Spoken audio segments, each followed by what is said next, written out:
ministro Fux, ministro Flávio Dino, cumprimento o Procurador-Geral da República, professor Paulo Gonet, cumprimento também todos os advogados presentes e que ontem sustentaram, doutor Paulo Renato Garcia Sintra Pinto, doutor Demóstenes Lázaro Xavier Torres, doutor Elmar Novak, doutor Matheus Milanês, doutor Celso Vilardi, doutor César Bittencourt, doutor Andreu Farias e doutor José Luiz Oliveira Lima. Presidente, aqui, como iniciamos ontem, trata-se de denúncia em face de Alexandre Ramagem, Almir Garnier Santos, Anderson Gustavo Torres, Augusto Heleno Ribeiro Pereira, Mauro César Barbosa Cid, Paulo Sérgio Nogueira de Oliveira, Walter Souza Braga Neto, esses todos por prática de condutas de organização criminosa armada, tentativa de abolição violenta do Estado Democrático de Direito, golpe de Estado, dano qualificado pela violência e grave ameaça contra o patrimônio da União e com considerável prejuízo para a vítima, deteriorização do patrimônio tombado e em relação a Jair Messias Bolsonaro, essas imputações e também uma imputação específica de liderar a organização criminosa. Como sabemos, presidente, ministra, ministros, nesse momento, a acusação penal realizada pela Procuradoria-Geral da República, que é consubstanciada em uma denúncia, obrigatoriamente, a histórica lição do mestre João Mendes de Almeida Júnior, deve apresentar uma exposição narrativa e demonstrativa. Narrativa no sentido de revelar o fato com todas as suas circunstâncias, ou seja, não só a ação realizada, a ação transitiva, como a pessoa que praticou, os meios empregados, o reflexo, o malefício produzido, os motivos que determinaram aquela conduta, o lugar onde praticou e o tempo em que praticou. Deve demonstrar o corpo de delito da infração penal, indicar razões de convicção e, quando necessário, também apresentar o rol de testemunhas. E por que isso? Porque nesse momento processual, nos termos do artigo 41 do Código de Processo Penal, deve ser verificado exatamente isso. Se a denúncia oferecida pela Procuradoria-Geral da República traz a exposição dos fatos criminosos, todas as suas circunstâncias, a qualificação dos acusados, classificação dos crimes. E cito inúmeros precedentes dessa Corte, do Supremo Tribunal Federal, exatamente no sentido de que a cognição, nesse momento, é uma cognição mais restrita, não é uma cognição exauriente para já se atestar a culpabilidade, até porque nesse momento ainda não houve o contraditório, não houve o exercício por parte da defesa da possibilidade de contestação a prova juntada pela acusação e mesmo da produção de novas provas. Na hipótese em análise, a Procuradoria-Geral da República, nos termos do artigo 41 do Código de Processo Penal, descreveu satisfatoriamente os fatos típicos e ilícitos com todas as suas circunstâncias, dando aos acusados o amplo conhecimento dos motivos e das razões pelas quais foram denunciados. E isso também é absolutamente essencial nesse momento,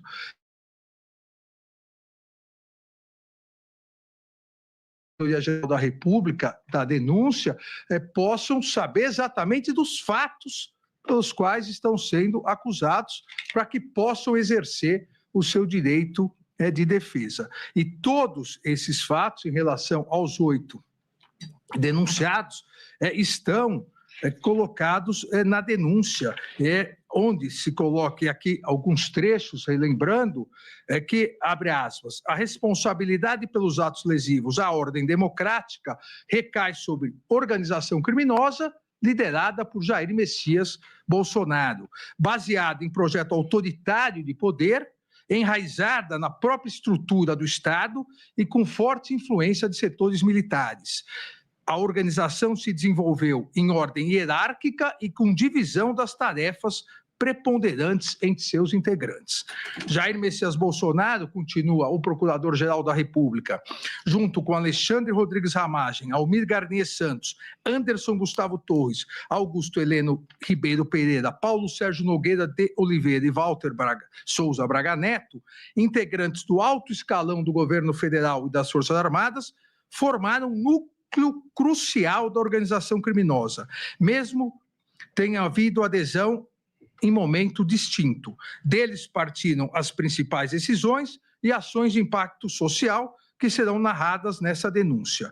Mauro César Barbosa Cid, embora com menor autonomia decisória, também fazia parte desse núcleo, atuando como porta-voz de Jair Messias Bolsonaro e transmitindo orientações aos demais membros do grupo. A partir desse introito da Procuradoria-Geral da República, a denúncia passa a descrever de forma detalhada, com todos os elementos, expondo de forma compreensível todos os requisitos exigidos pelo artigo 41 do Código de Processo Penal, tendo sido coerente a exposição dos fatos, com a descrição amplamente satisfatória dos crimes de organização criminosa, tentativa de abolição violenta do Estado Democrático de Direito, tentativa de golpe de Estado, dano qualificado contra o patrimônio da União, com emprego de violência e grave ameaça, assim como crime de deterioração do patrimônio tombado, permitindo, volto a insistir aqui, isso é absolutamente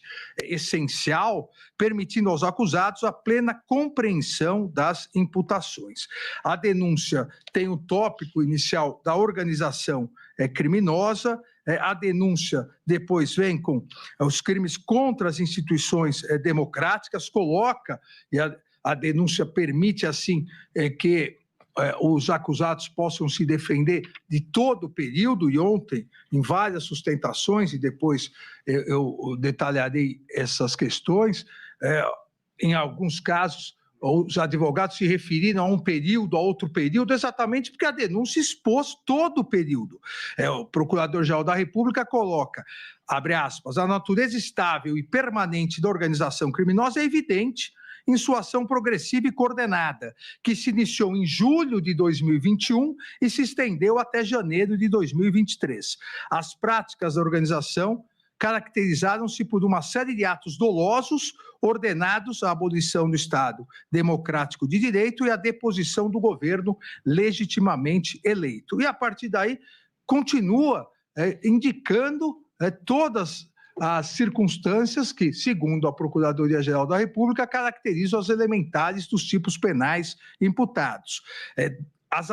Continua a Procuradoria. A ação coordenada foi a estratégia adotada pelo grupo para perpetrar crimes contra as instituições democráticas, os quais não seriam viáveis por meio de um único ato violento. A complexidade da ruptura institucional demandou um iter criminis mais distendido, em que se incorporavam narrativas contrárias às instituições democráticas, a promoção da instabilidade social, a instigação e cometimento de violência contra os poderes em vigor. A consumação do crime do artigo 359-M, tentar depor por meio de violência ou grave ameaça o governo legitimamente constituído, ocorreu por meio de sequência de atos que visavam romper a normalidade do processo sucessório. Esse propósito ficou evidente nos ataques recorrentes ao processo eleitoral, na manipulação indevida das forças de segurança para interferir na escolha popular, bem como na convocação do alto comando do Exército para obter apoio militar a decreto que formalizaria o golpe. A organização criminosa seguiu todos os passos necessários para depor o governo legitimamente eleito. Objetivo que, buscado com todo o empenho e realizações de atos concretos em seu benefício, não se concretizou por circunstância que as atividades dos denunciados não conseguiram superar a resistência dos comandantes do Exército e da Aeronáutica às medidas de exceção. Na sequência, o Procurador-Geral da República descreve também as manobras realizadas em relação à tentativa de abolir violentamente o Estado Democrático de Direito, artigo 359-L do Código Penal, dizendo, abre aspas, minando em manobras sucessivas e articuladas os poderes constitucionais diante da opinião pública e incitaram a violência contra suas estruturas. As instituições democráticas foram vulneradas em pronunciamentos públicos, agressivos e ataques virtuais, proporcionados pela utilização indevida da estrutura de inteligência do Estado. O ímpeto de violência da população contra o Poder Judiciário foi exacerbado pela manipulação de notícias eleitorais baseadas em dados falsos. Ações de monitoramento contra autoridades públicas colocaram em risco iminente o pleno exercício dos poderes constitucionais. Os alvos escolhidos pela organização criminosa somente não foram violentamente neutralizados devido à falta de apoio do alto comando do Exército ao decreto golpista que previa expressamente medidas de interferência nos poderes constitucionais. E permanece a narrativa agora em relação aos crimes do artigo 163, parágrafo único, o artigo narrando exatamente as ações que culminaram no dia 8 de janeiro de 2023.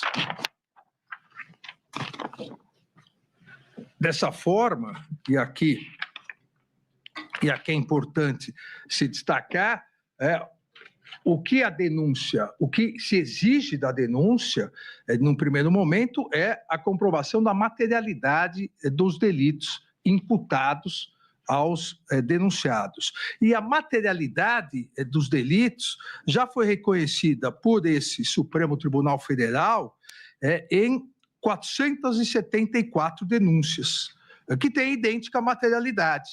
Os mesmos crimes narrados, em que pese a participação diversa de vários denunciados, mas os crimes narrados são os mesmos. E nessas 474 denúncias, o Supremo Tribunal Federal reconheceu a materialidade desses delitos, já com 251 condenações, 4 absolvições e 219 ações penais em andamento. E essa materialidade foi detalhada anteriormente em meu voto, ou nos meus votos, nos acórdãos das ações penais 1060, 1502 e 1183, que transcrevo, presidente, aqui no voto. O item 4 da ementa das ações penais, coloquei atos antidemocráticos de 8 de janeiro de 2023 e o contexto dos crimes multitudinários. A autoria e materialidade do crime de abolição violenta do Estado Democrático de Direito comprovadas. Invasão do Congresso Nacional, plenário do Senado, em outros casos foi o Supremo, em outros o Planalto e em alguns os 3, inclusive por grupo autodenominado Patriota, do qual o réu fazia parte, que procedeu com violência e grave ameaça contra as forças policiais de maneira orquestrada, tentando abolir o Estado Democrático de Direito, impedindo ou restringindo o exercício dos poderes constitucionais. E o Supremo aqui reconheceu a materialidade, e no caso específico também a autoria, mas a materialidade do artigo 359-L. Da mesma forma, em concurso material, o Supremo, nessas 474 denúncias recebidas, reconheceu em concurso material a materialidade do artigo 359-M. Atos antidemocráticos, autoria e materialidade do crime de golpe de Estado, comprovadas conduta do réu mediante associação criminosa que, pleiteando, induzindo e instigando a decretação de intervenção militar por meio de violência, tentou depor o governo legitimamente constituído e democraticamente eleito. Até porque, no primeiro caso, no contexto dos crimes multitudinários, era a abolição violenta do Estado Democrático de Direito ou atentado principalmente ao Poder Judiciário, ao Poder Legislativo, para que essas instituições não pudessem mais atuar. E, além disso, o crime do artigo 359-M, pleiteando, induzindo e instigando a decretação de intervenção militar, ou seja, é o golpe de Estado contra o Poder Executivo. Da mesma forma, reconhecemos a materialidade do crime de dano qualificado pela violência e grave ameaça e o crime de associação criminosa armada, o artigo 288. A materialidade, portanto, ela está indicada na denúncia.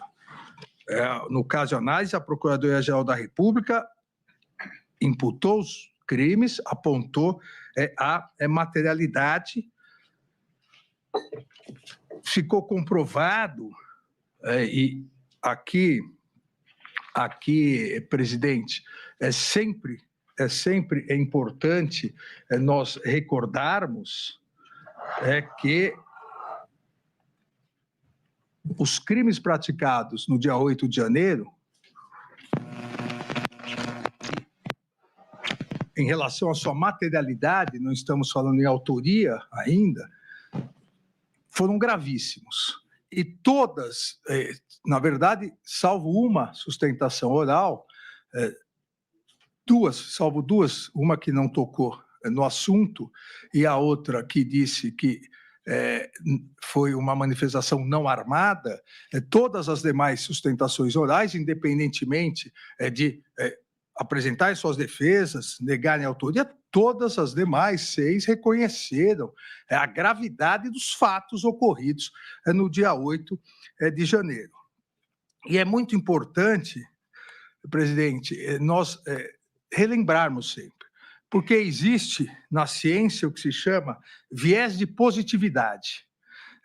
É comprovado que as pessoas, todos nós, até por uma autoproteção, todos nós temos, os nossos cérebros, temos o viés de lembrar as notícias boas e esquecer as notícias ruins. Aqui é diverso da questão de traumas, aqui só as notícias mesmo. Esse positividade é o esquecimento das experiências ruins, é uma autoproteção do cérebro. E dia 8 de janeiro de 2023 foi uma notícia péssima para a democracia, para as instituições, para todos os brasileiros e brasileiras que acreditam num país melhor.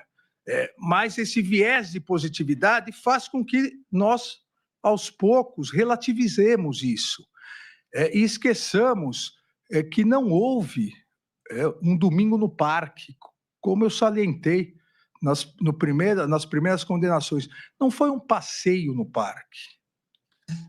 Ninguém, absolutamente ninguém que lá estava passeando. E ninguém estava passeando porque tudo estava bloqueado e houve necessidade de romper as barreiras policiais. Algumas delas, inclusive, já em fase final, a ação penal promovida pela Procuradoria-Geral da República contra a cúpula da Polícia Militar, algumas delas, aparentemente, foram abertas, mas vários policiais se insurgiram contra isso, vários policiais foram agredidos, e o símbolo desses policiais agredidos foi uma policial militar cujo capacete foi arrebentado com uma barra de ferro. E nós temos a tendência, infelizmente, de esquecendo. E as pessoas de boa-fé que têm esse viés de positividade acabam sendo enganadas pelas pessoas de má-fé que, com notícias fraudulentas e com milícias digitais, passam a querer criar uma própria narrativa, como disse ontem, de velhinhas com a Bíblia na mão, de pessoas que estavam passeando, estavam com batom, e foram lá passar um batonzinho só na estátua. Então, presidente, eu já conversei com Vossa Excelência e pedi autorização. A materialidade desses crimes, ao invés de eu ficar aqui falando meia hora, em 5 minutos do vídeo que nós vamos mostrar, a materialidade fica comprovada, porque a materialidade exige violência ou grave ameaça. E aqueles que se esqueceram de boa ou má fé, que houve violência, gravíssima violência contra a pessoa, vão se recordar agora. Há um policial que foi retirado do seu cavalo e agredido covardemente. Os policiais judiciais aqui, nossos, precisaram resistir bravamente, gastaram toda a munição, não letal, obviamente, que não houve autorização para se utilizar munição letal, gastaram todas bombas de efeito moral para não deixar os invasores, os golpistas invadirem esse anexo 2 e destruírem processos sigilosos que são físicos. Nós tivemos aqui servidores, nossos policiais, feridos gravemente.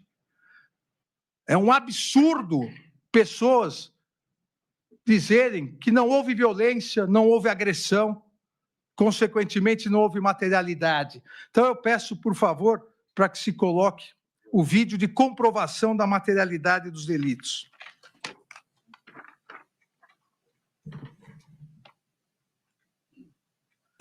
Aqui, seguindo o que a Procuradoria-Geral denunciou, os acampamentos golpistas, em que mais de 570 réus confessaram que queriam intervenção militar. Aqui, na sequência da denúncia, os atos violentíssimos de 12 de dezembro, no dia da diplomação do então presidente, do vice-eleito. Brasília está em chamas.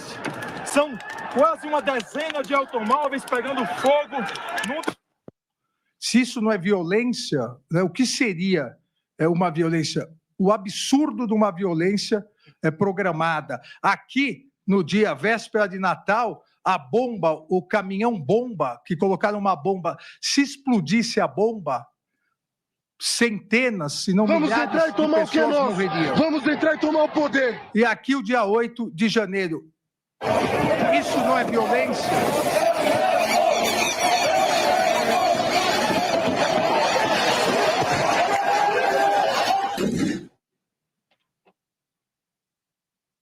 As pessoas, ninguém estava passeando. Havia uma barreira policial e todos invadiram, agredindo os policiais que jogavam, vejam, jogavam gás de pimenta. As pessoas invadindo. E sempre com a intenção golpista, nós vamos ver várias faixas pedindo intervenção federal.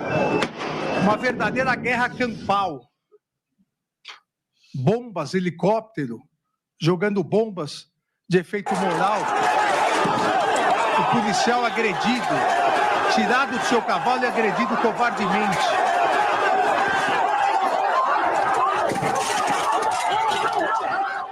Aquele ataque no capacete, que a pessoa vai... ele se deu após a queda. Eu caí, subi aquela lateral ali do Congresso, quando já estava na N1, que eu estava passando pelo gradil, que eu fui puxado novamente, aí que eu estava me defendendo com o meu escudo.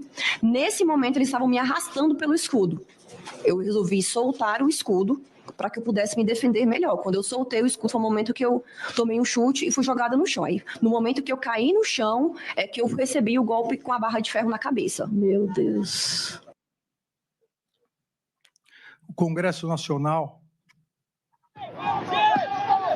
Palácio do Planalto, nenhuma Bíblia é vista e nenhum batom é visto nesse momento. Agora, a depredação ao patrimônio público, o ataque à polícia é visto. O pedido de intervenção militar, que é o golpe, intervenção no Congresso. Muita gente lá fora, pessoal. Muita gente lá fora, pessoal. A polícia não conseguiu conter o povo. As pessoas filmando, incentivando mais pessoas a vir. A resistência da Polícia Legislativa. Mantém a linha, galera! Mantém! Bombas. Por álcool! Escudeiro!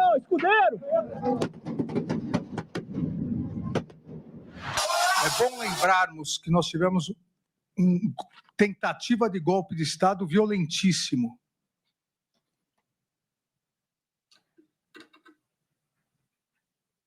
Fogo, a destruição ao patrimônio público.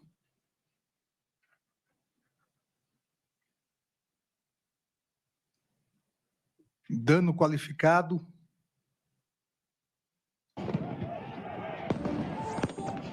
E agora o Supremo Tribunal Federal.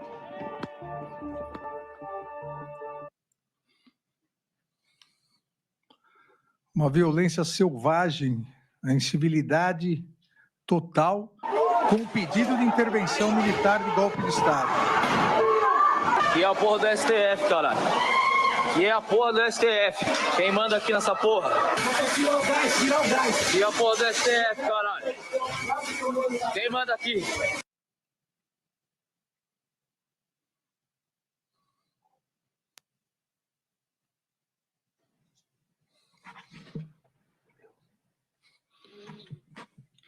Então, as imagens, usando um chavão, uma imagem vale mais do que 1000 palavras, essas imagens acho que não deixam nenhuma dúvida da materialidade, da gravidade dos delitos praticados numa sequência narrada pela Procuradoria-Geral da República, desde os acampamentos, pedindo intervenção militar, os atos do dia 12 de dezembro, no dia da diplomação, onde, inclusive, se tentou invadir a Polícia Federal depois de se colocar fogo em ônibus. No dia, às vésperas do Natal, a tentativa de explosão de uma bomba no aeroporto e, na sequência, culminando com o que narra a Procuradoria-Geral da República no dia 8 de janeiro. Então, nesse sentido, a denúncia descreve as condutas criminosas, a materialidade e possibilitando que as defesas possam exercer seu amplo direito, porque as ações sucessivas são descritas de forma coerente, clara, circunstanciada, todos os atos que a Procuradoria-Geral da República imputa aos denunciados. Não há, portanto, nenhuma inépcia da denúncia como alegado pelas defesas, porque a descrição fática da denúncia permite o pleno exercício do contraditório, da ampla defesa, não havendo, me parece, com certeza, nenhuma dúvida da exposição, como eu disse, clara e compreensiva de todos os requisitos exigidos pelo artigo 41. Da mesma forma, está presente a justa causa para a instauração da ação penal. Sabemos que o recebimento da denúncia, além dos requisitos previstos no artigo 41 do Código de Processo Penal, exige o seu recebimento a justa causa previsto no artigo 395-3 do também Código de Processo Penal, a justa causa que deve ser analisada dentro daquele tripé dos seus 3 componentes, a tipicidade, punibilidade e viabilidade, de maneira que a denúncia tem que vir sustentada por um suporte probatório mínimo a indicar a imputação. E esse suporte probatório mínimo deve vir ou com inquérito policial, ou peças de informação, ou mesmo o procedimento de investigação criminal do Ministério Público, instruindo a denúncia com elementos sérios e idôneos que possibilitem ao julgador, seja o juiz de primeira instância, seja essa primeira turma do Supremo Tribunal Federal, verifique a possibilidade e a viabilidade da ação penal, para que durante a instrução, e aí sim, somente mediante o contraditório, a ampla defesa, o devido processo legal, uma vez recebida a denúncia, possa o tribunal analisar detalhadamente a autoria de cada um dos crimes imputados aos denunciados. Então, eu insisto sempre, o que já foi dito ontem, não só por mim, mas pelo ministro Flávio, na sequência, pelo ministro Fux, pela ministra Carmen, pelo ministro-presidente, o ministro Zanin, é que o recebimento da peça acusatória não representa análise de culpabilidade de nenhum dos denunciados. O recebimento da peça acusatória depende da materialidade dos crimes, que está comprovada, mas não é uma cognição exauriente dos fatos. É um mero juízo de delibação quanto à existência dos crimes, materialidade e indícios mínimos de autoria. Nesse sentido, há peça acusatória da Procuradoria-Geral da República, apresentou, em relação aos 8 denunciados, apresentou os indícios mínimos e razoáveis de autoria que possibilitam a instauração da ação penal e, a partir daí, o contraditório e toda a instrução processual. A Procuradoria apresentou indícios mínimos em relação ao primeiro denunciado, em ordem alfabética, aqui, Alexandre Ramagem Rodrigues, em que pese o doutor Paulo Renato Garcia Sintra ter alegado nas sustentações orais, todas elas muito bem realizadas, e que todos nós ouvimos e assistimos com grande atenção, mas as alegações de que somente 3 arquivos de texto não trariam nada novo, porque não seria nada inédito, nada criativo, só uma repetição, disse o doutor Paulo Renato Garcia Sintra Pinto, abre aspas, seria requentar argumentos velhos. Aqui, como vamos ver, há indícios mínimos de autoria. Também, e essa foi uma das indagações da nossa decana, a eminente ministra Carmen Lúcia, e eu fiz questão de pegar a Lei 9.883, de 7 de dezembro de 99, que cria a ABIN, estipula as suas funções. Não é função da ABIN fiscalizar as urnas. Não é função da ABIN investigar ou não a confiabilidade das urnas. Não é função do órgão, não é também órgão jurídico consultor para embasar cumprimentos ou não de decisões do Tribunal Superior Eleitoral, de decisões judiciais. A ABIN jamais pode interferir. Na verdade, a ABIN não pode interferir em nada, muito menos no Poder Judiciário, muito menos na Justiça Eleitoral.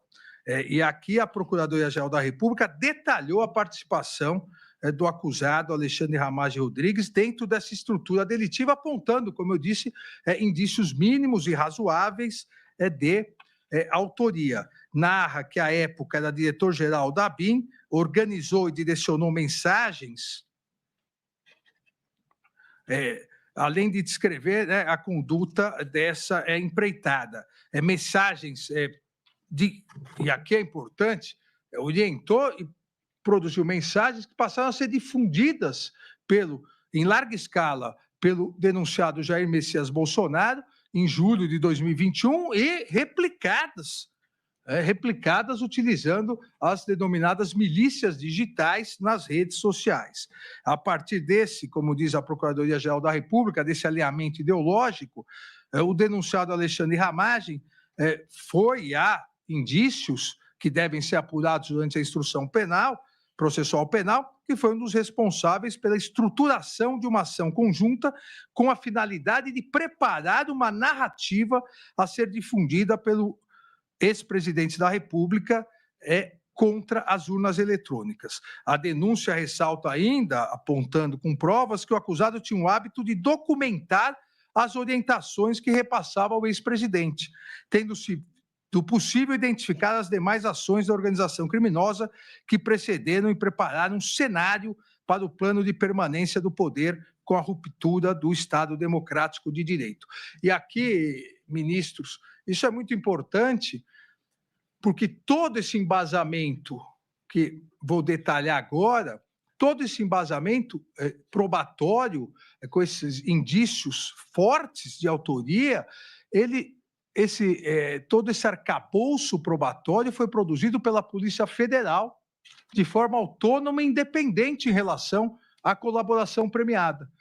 No final, vou me referir à colaboração, que trouxe a colaboração, e às provas que corroboraram a colaboração. Mas todo esse arcabouço probatório foi produzido a partir de investigação. Nesse caso, aqui, inclusive, porque houve busca e apreensão em relação a Alexandre Ramagem Rodrigues, e como a própria denúncia disse, tinha o hábito ele mesmo de documentar o que fazia.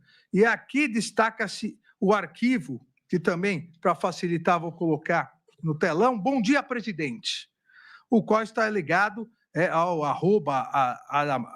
Ramage Yahoo, criado em 4/3/2020 e alterado em 2021, que relata a criação de um grupo técnico voltado para atacar as urnas eletrônicas, onde a previsão legal da ABIN estabeleceu um grupo técnico para atacar as urnas eletrônicas, e a partir disso subsidiou todos os argumentos, falsos argumentos utilizados pelo então presidente Jair Bolsonaro para atacar as urnas eletrônicas. Quando nós sabemos, e aqui nós temos o atual presidente do Tribunal Superior Eleitoral, que já foi presidente do Tribunal Superior Eleitoral anteriormente, temos o ministro Luiz Fux, que foi presidente do Tribunal Superior Eleitoral, e eu mesmo também já fui presidente do Tribunal Superior Eleitoral. Não há nada mais confiável do que as urnas eletrônicas. Nunca houve uma comprovação de fraude ou falha das urnas eletrônicas. Aliás, por favor. Ministro, ontem foi reconhecido nos Estados Unidos o mérito do sistema brasileiro, segundo o noticiário. Exatamente, ministra Carmen. Vossa Excelência se refere bem, o presidente norte-americano, Donald Trump, ele alterou a legislação por ato executivo, que seria muito equivalente à nossa ordem executiva, que é o equivalente ao nosso decreto autônomo, para melhorar as eleições. E esse link está no site da Casa Branca, que diz: seção 1, objetivo e política. Apesar do pioneirismo do autogoverno, os Estados Unidos agora deixam de aplicar proteções eleitorais básicas e necessárias empregadas por nações modernas e desenvolvidas, bem como aquelas que ainda estão em desenvolvimento. A Índia e o Brasil, por exemplo, estão vinculando a identificação do eleitor a um banco de dados biométrico, enquanto os Estados Unidos dependem em grande parte da autodeclaração de cidadania. Então, o Brasil citado expressamente como modelo de sucesso pelo presidente norte-americano Donald Trump. Enquanto, e nós vamos chegar lá, enquanto aqui no Brasil houve toda essa preparação para se colocar em dúvida as urnas eletrônicas. E a ABIN, por parte do seu então diretor-geral, participou nisso. Os elementos, então, de provas colhidos, como coloquei, demonstram que, diversamente do alegado pelo acusado, há convergência daquele arquivo com o conteúdo do print de mensagem consistente em um diálogo entre Alexandre Ramage e o interlocutor de nome JB01-8, o qual evidenciou ser o presidente Jair Messias Bolsonaro. O arquivo tinha metadados de criação datados de 10/7/2021 e modificados em 27/7/2021, concluindo que foi editado 2 dias antes da live realizada por Jair Messias Bolsonaro. Ou seja, houve a utilização, inclusive, da ABIN para produção falsa de dados sobre urnas eletrônicas, entregue em mensagem ao também denunciado ex-presidente Jair Messias Bolsonaro, para que utilizasse na live para atentar contra a justiça eleitoral. Aqui nós temos também a transcrição desse arquivo. Por tudo que tenho pesquisado, mantenho total certeza que houve fraude nas eleições de 2018, com vitória do senhor no primeiro turno. Era a mensagem de Alexandre Ramage, depois da produção desses dados falsos, ao presidente. Todavia, ocorrida na alteração de votos. O argumento na anulação de votos não teria esse alcance todo. Entendo que o argumento de anulação de votos não seja uma boa linha de ataque às urnas. Entendo que argumento de anulação de votos não seja uma boa linha de ataque às urnas. Ainda continua, a prova da vulnerabilidade já foi feita em 2018, antes das eleições, resta somente trazê-la novamente constantemente. Deve-se dar continuidade àqueles argumentos com devida e constante publicidade, essas questões que devem ser massificadas. Esses os pontos que acredito devam ser permanentemente difundidos. Na parte técnica, a urna já está sem credibilidade, assim como o Supremo Tribunal Federal, continua na sua mensagem o denunciado Alexandre Ramagem. Ou seja, não há dúvida que há indícios fortes de autoria da participação de Alexandre Ramagem nessa organização criminosa que planejou e executou a tentativa de abolição do Estado Democrático de Direito e de golpe de Estado. Da mesma forma, em relação ao Almir Garnier Santos,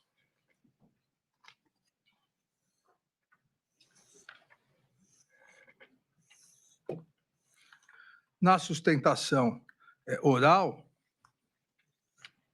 doutor Demóstenes Xavier Torres, foi a alegação de que não haveria materialidade, que não houve armas e violências. Mostramos aqui o vídeo, então ficou claro agora que houve muita arma, muita violência, muita agressão, inclusive a policiais.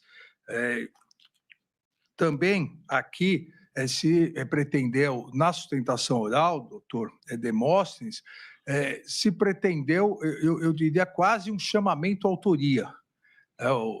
O nosso professor de processo civil, ministro Fux, né, conhece mais que nós isso, quase houve um chamamento à autoria para trazer para a denúncia também os outros ex-comandantes militares. Mais ou menos assim, se o almirante Garnier foi denunciado, o ex-comandante do Exército e o ex-comandante da Aeronáutica também deveriam ser. Por que não foram? Porque não há, em momento algum, seja na investigação, seja como ficou apontado na denúncia, nenhum indício de autoria de ambos os comandantes, seja do Exército, seja da Aeronáutica. Mas há indícios suficientes de autoria em relação a Almir Garnier Santos. A denúncia narrou a sua conduta ilícita, elaborou que, juntamente ao presidente Bolsonaro, planejou, aderiu à elaboração de uma minuta de decreto de golpe de Estado, vários considerandos. Com essa minuta de decreto, o presidente da República, então presidente da República, se reuniu em 7/12/2022, pela primeira vez com os representantes das Forças Armadas, lembrando que 7 de dezembro de 2022 já havia ocorrido a eleição e na semana seguinte, dia 12 de dezembro, seria feita a diplomação do presidente e vice-presidentes eleitos no Tribunal Superior Eleitoral. E no dia 7 de dezembro de 2022, pela primeira vez, então, o presidente denunciado, Jair Messias Bolsonaro, se reuniu com os representantes das Forças Armadas em reunião no Palácio do Alvorada para apresentar a minuta golpista, estando presentes o general Freire Gomes, o acusado, almirante de esquadra Almir Garnier Santos, e também, à época, o denunciado, o ministro Paulo Sérgio Nogueira de Oliveira. E, apesar de algumas alegações, com todo o respeito, de que minutas de golpe são coisas normais que corriam pela internet, o ministro Flávio Dino até perguntou, né, onde estava essa minuta? Essa minuta corria entre autoridades, é como se fosse algo normal. Todos darem um palpitinho na minuta de golpe, vamos melhorar aqui para o golpe ser um pouco melhor. Não é normal. É que o presidente, que acabou de perder uma eleição, se reúna com o comandante do Exército, o comandante da Marinha e ministro da Defesa para tratar de uma minuta de golpe. E essa reunião foi comprovada também, vou colocar aqui, foi comprovada com o controle de entrada e saída de pessoas do Palácio do Alvorada. Também uma prova autônoma, independente da delação.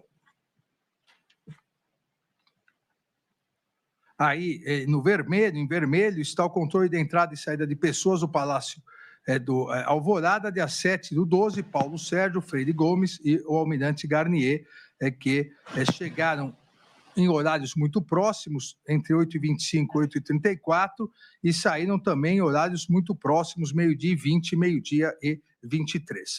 Além disso, a denúncia ressalta a ocorrência de mais de um encontro do almirante Garnier, onde se colocou à disposição para seguir as ordens que fossem necessárias a implementar o golpe. O decreto golpista, principalmente confirmando a sua anuência e colocando as suas tropas à disposição na reunião do dia 14/12/2022.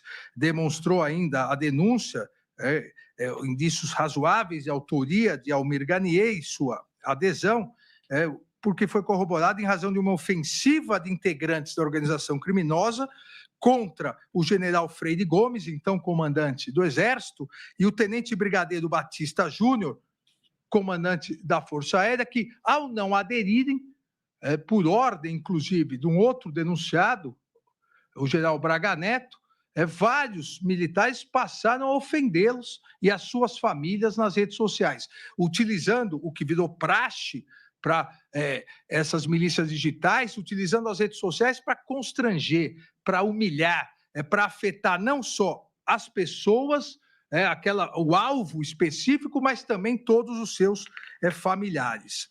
A Procuradoria-Geral da República demonstrou, então, essa participação ao destacar a mensagem enviada em 14/12/2022 pelo general de reserva Laércio Virgílio ao general Freire Gomes, afirmando que a Marinha está coesa na tentativa de pressionar o general Freire Gomes a aderir à organização criminosa e ao plano golpista. Os indícios também demonstram que os demais membros da organização criminosa elogiaram a postura golpista de Almir Garnier Santos a partir de mensagem enviada pelo denunciado Walter Braga Neto ao militar de reserva Ailton Gonçalves Moraes Barros. Nessa mensagem, o também denunciado Walter Souza Braga Neto passa orientação para atacar o tenente brigadeiro Batista Júnior e enaltecer o acusado. A mensagem que também foi obtida por via de busca e apreensão pela Polícia Federal diz o seguinte: mensagem do denunciado Walter Souza Braga Neto ao militar da reserva, também denunciado em outro núcleo, Ailton Gonçalves Moraes Barros. Abre aspas. Senta o pau no Batista Júnior. Povo sofrendo, arbitrariedade sendo feita, e ele fechado nas mordomias, negociando favores, traidor da pátria. Daí para frente, inferniza a vida dele e da família. Gozado, ministro Flávio, que até a máfia tem um código de conduta de que os familiares são civis, não entram na guerra entre os grupos mafiosos. Mas parece que aqui, lamentavelmente, nem isso foi seguido. Eu repito a mensagem: senta o pau no Batista Júnior. Povo sofrendo, arbitrariedade sendo feita, e ele fechado nas mordomias, negociando favores, traidor da pátria. Daí para frente, inferniza a vida dele e da família. Elogia o Garnier, e com perdão da palavra, e fode o BJ, que é o Batista, o brigadeiro Batista Júnior. Assim, há indícios suficientes de autoria para o recebimento da denúncia em relação a Almir Garnier Santos. Também em relação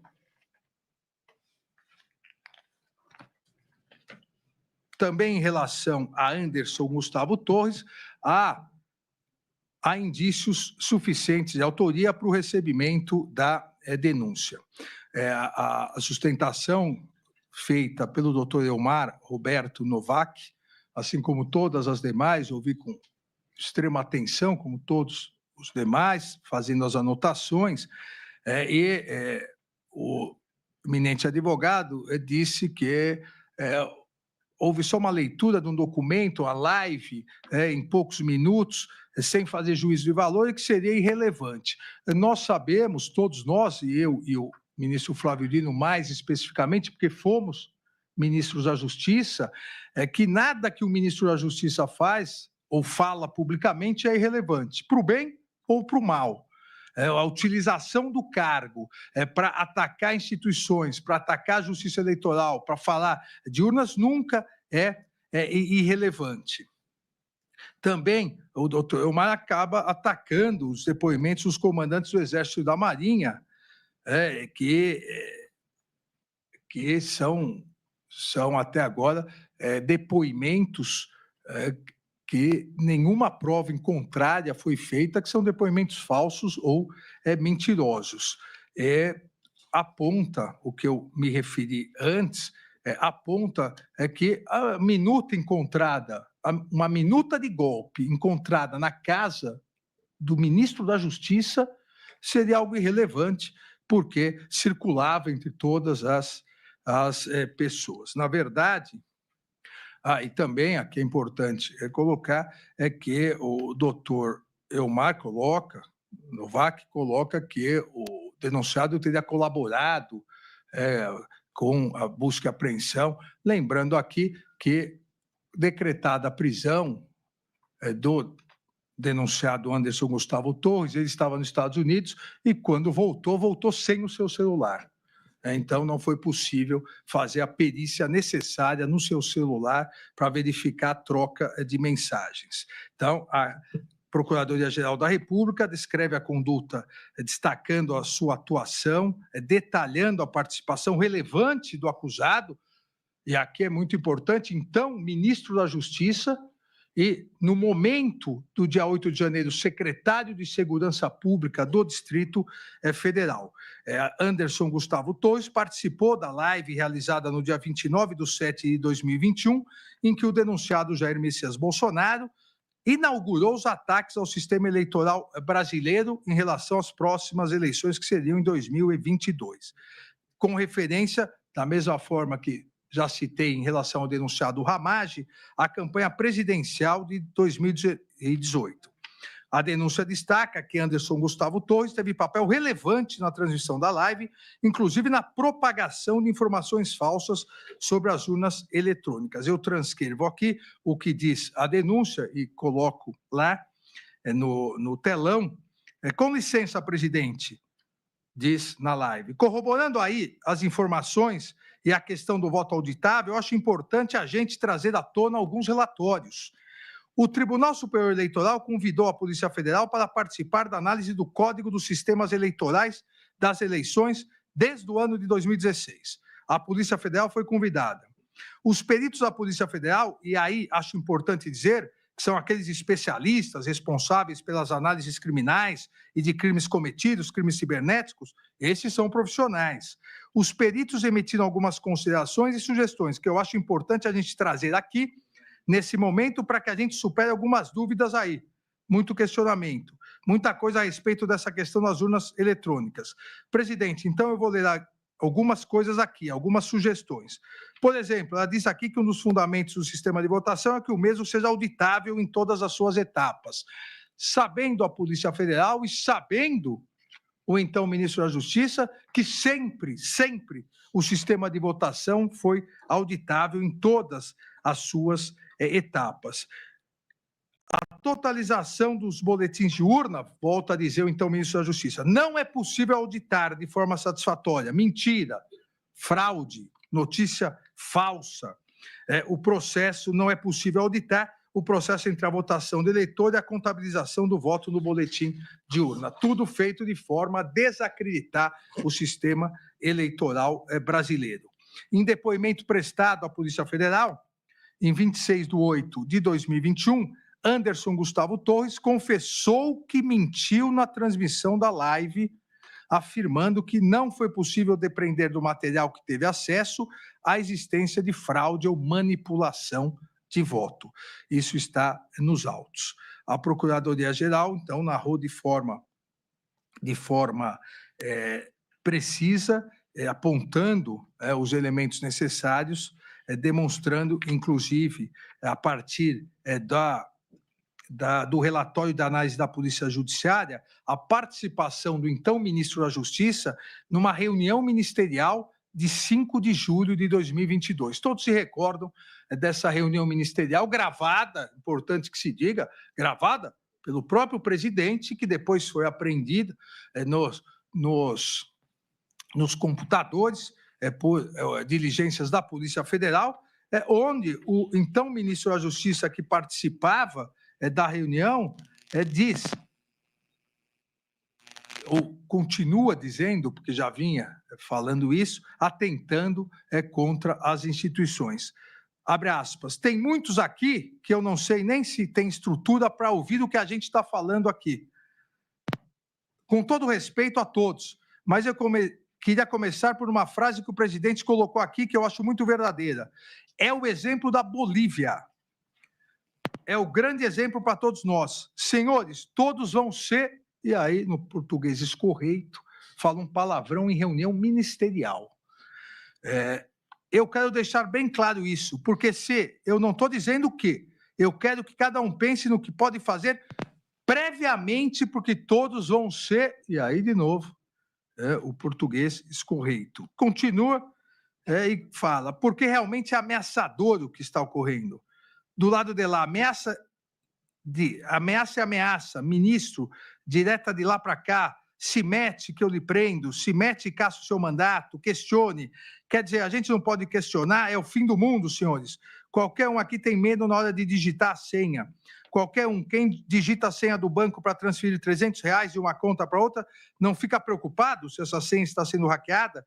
Que dirá um sistema eleitoral, um sistema desse tamanho, um sistema eleitoral, com esse tanto de indício de fraude que se referia. A gente precisa atuar agora, e é isso que eu tenho buscado atender. A Polícia Federal sempre esteve aqui, sempre esteve com outro viés e com outro olhar, sempre foi com um viés colaborativo. E esses cuidados têm 6, 7 anos. E continua na sua fala, na reunião ministerial, eu quero encurtar.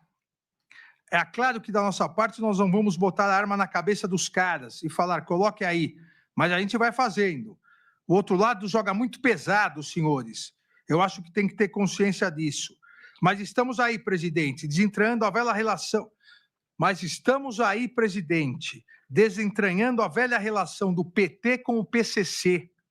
A velha relação do PT com o PCC. Isso está vindo aí através de depoimentos que estão muito guardados.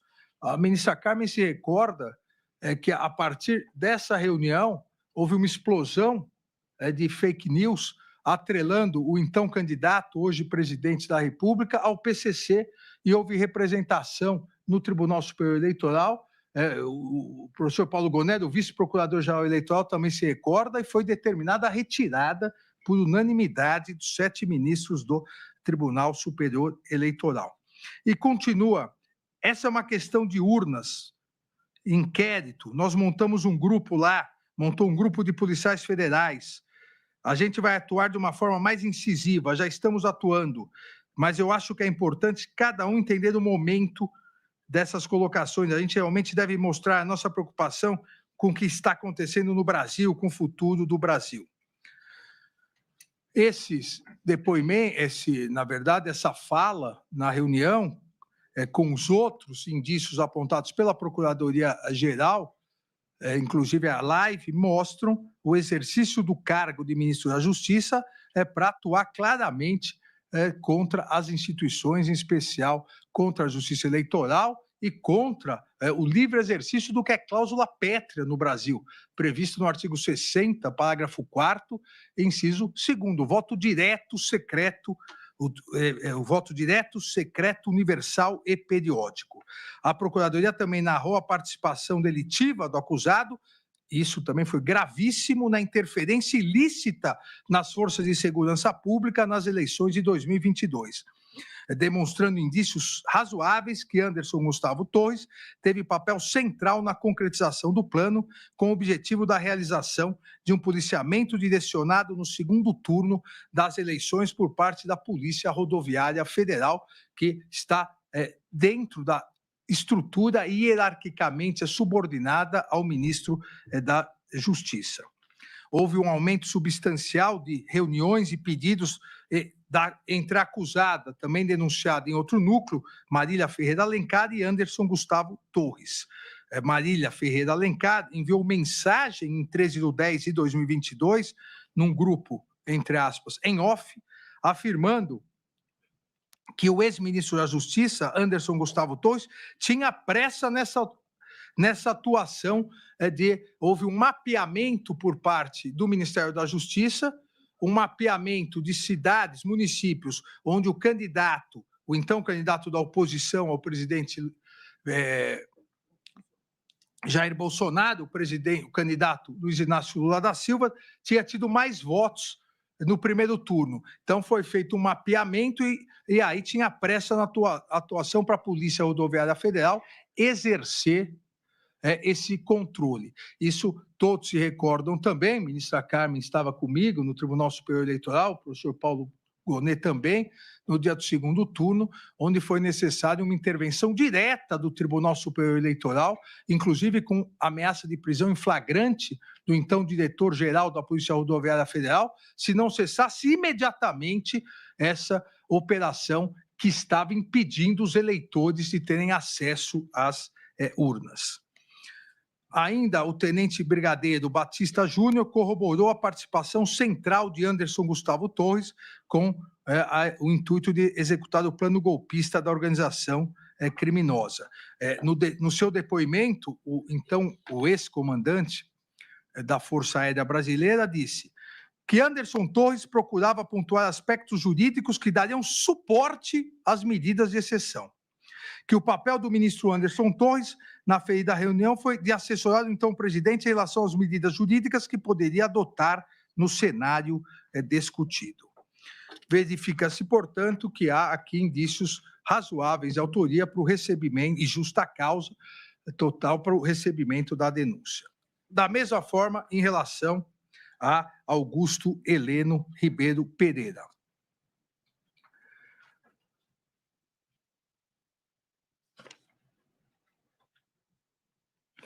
O doutor Matheus Maier Milanês disse da tribuna, como disse, todos ouvimos com extrema atenção, que o general Heleno teria sido relegado a segundo plano. General Heleno não teria mais nenhuma influência, nenhuma participação. Nós todos nos recordamos também nessa mesma reunião em que o ministro Anderson Torres fala de atacar as urnas eletrônicas, o então ministro do GSI, general Heleno, começa a dizer das providências que estava tomando e o presidente, então o presidente também denunciado Jair Messias Bolsonaro, ele pede para interromper e diz, isso nós temos que falar só nós dois, porque você falou que pode vazar, é só falar que vai vazar que vaza, então vamos conversar nós dois. Então, não há nenhuma prova de que o presidente Bolsonaro, o presidente Bolsonaro tenha se distanciado do general Heleno. E a denúncia descreve também que o general Heleno, Augusto Heleno Ribeiro Pereira, auxiliou a estruturar o discurso de desinformação amplamente divulgado pelas falas do ex-presidente da República. Ou seja, participou de todo o iter criminis, há indícios razoáveis de autoria, com a ideia de incentivar as especulações na tentativa de descredibilizar o sistema eleitoral brasileiro, com o intuito de desmoralizar o processo democrático e esse grupo se manter no poder. A denúncia pontuou que foram localizadas anotações idênticas em documentos apreendidos tanto com o denunciado Alexandre Ramagem Rodrigues, quanto com o denunciado Augusto Heleno Ribeiro Pereira. Consistente em um plano para descumprir decisões judiciais sensíveis ao que a Procuradoria imputou como organização criminosa, a qual visava coagir a Polícia Federal a ignorar as ordens judiciais proferidas pelo Supremo Tribunal Federal. A agenda apreendida, e essa prova também é autônoma em relação à delação, a agência apreendida de Augusto Heleno Ribeiro Pereira corrobora a narrativa da denúncia. Vejam, no telão a agenda e coloca-se o MJ acionar a AGU caráter de urgência sob ordem judicial manifestamente ilegal. A AGU faz um texto fundamentado na Constituição afirmando ser ordem legal. Ou seja, para que não haja necessidade ou para que não houvesse necessidade de cumprimento de ordem judicial. As anotações demonstram, conforme narrado na denúncia, que a organização criminosa pretendia aprovar ordem ilegal autorizada pelo acusado Jair Messias Bolsonaro, que teria força vinculante. Minuta do golpe de um lado e, do outro, a estruturação constante na agenda do ministro do GSI, a estruturação de se produzir um parecer vinculante da AGU, dizendo que não haveria necessidade de cumprir ordem do Supremo Tribunal Federal. Por quê? Se o Supremo declarasse inconstitucional, aquela minuta de golpe não haveria necessidade de se cumprir. Obviamente, nenhum AGU digno do nome de advogado-geral da União produziria isso, como não produziu. Nenhum AGU produziu. Há, então, a descrição dessa participação individualizada de Augusto Heleno Ribeiro Pereira. Narrou também, detalhou a sua participação diretamente na ABIN. Todos sabem que o GSI, a ABIN, estava vinculada diretamente ao GSI, no governo anterior. Então, que Alexandre Ramagem, hierarquicamente, estaria subordinado ao ministro, então, ministro-general Augusto Heleno Ribeiro Pereira. Detalhou, inclusive, essa utilização, tendo relatado ao líder, segundo a denúncia da organização criminosa, Jair Messias Bolsonaro, que conversou com o diretor adjunto da ABIN sobre infiltração de agentes em campanhas eleitorais. Há uma conversa aqui, que foi detalhada, está transcrita nos autos, em que Augusto Heleno conversa com o presidente Bolsonaro, então o presidente Bolsonaro, exatamente naquele momento da reunião que eu disse para vocês. Tem 2 pontos para tocar aqui, presidente, diz Augusto Heleno. Primeiro, o problema da inteligência. Eu já conversei ontem com o Vitor, que é o novo diretor da ABIN. Nós vamos montar um esquema para acompanhar o que os 2 lados estão fazendo. O problema todo disso é de vazar qualquer coisa em relação a isso. Se houver porque muita gente se conhece nesse... Se houver qualquer acusação de infiltração desse elemento da ABIN em qualquer lugar, diz o denunciado, então, o presidente Jair Bolsonaro: ô, general, eu peço que o senhor não fale, por favor. Não prossiga mais na tua observação. Eu peço que o senhor não prossiga na tua observação. Se vazar, o senhor esquece? Pode vazar. Então, a gente conversa em particular na nossa sala, lá sobre esse assunto. Qual assunto? Infiltração de agentes da ABIN na campanha eleitoral. Então, a gente conversa em particular na nossa sala lá sobre esse assunto, o que porventura a ABIN está fazendo, tá? Então, há todos elementos razoáveis, indícios de autoria para o recebimento de denúncia contra Augusto Heleno. Em relação ao denunciado Jair Messias Bolsonaro,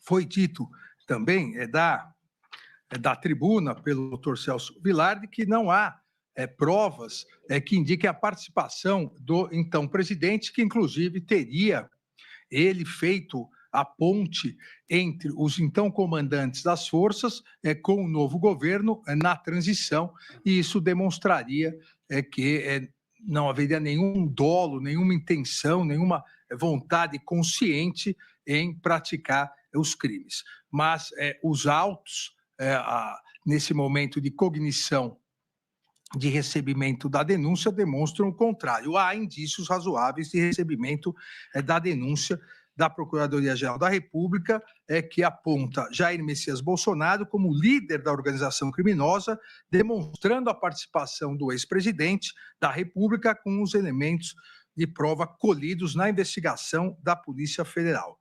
A denúncia detalha essa participação, detalha os atos executórios. Em 2021, Jair Messias Bolsonaro começou a organizar uma estratégia para difundir notícias falsas sobre o sistema eleitoral brasileiro. Na transmissão da live já dita, onde participou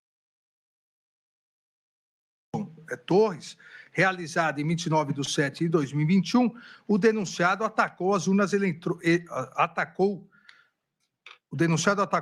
eletrônicas sem nenhum fundamento e sem apresentar nenhum elemento concreto. E a partir daí, a partir da live, se viralizou com a utilização das milícias digitais e do famoso, que também vem sendo investigado pela Procuradoria-Geral da República, vista dada pelo então ministro da Secretaria de Governo do então presidente Jair Bolsonaro, o general Ramos, que disse que no Palácio havia um gabinete do ódio que preparava notícias falsas, fraudulentas, inclusive em relação a ele mesmo. Então, isso foi uma autodeclaração, e há aqui na plateia pessoas que participaram do governo que sabem que foi o general Ramos que criou essa alcunha, gabinete do ódio.